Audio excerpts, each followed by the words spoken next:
Hello বন্ধুরা, সকালবেলা চলে আসলাম টিফিন নিয়ে। দেখো আজকে ডিম টোস্ট করবো। পাউরুটি কোনো পিস করে নিয়েছি, ডিম ফাটিয়ে নিয়েছি, পেঁয়াজ নিয়েছি, কাঁচা লঙ্কা নিয়েছি, গোলমরিচ আর লবণ দিয়ে করে নিয়েছি। ভালো করে ঘুটে নিয়েছি। এই দেখো, এর আগেও মনে হয় দিয়েছিলাম, এরকম করে দিলে ভালো হয়। এই দেখো দেওয়া হয়ে গেছে তিন।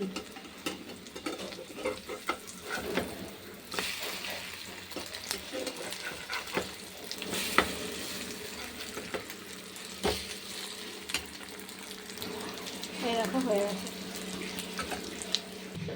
এই দেখো ভাজা হয়ে গেছে।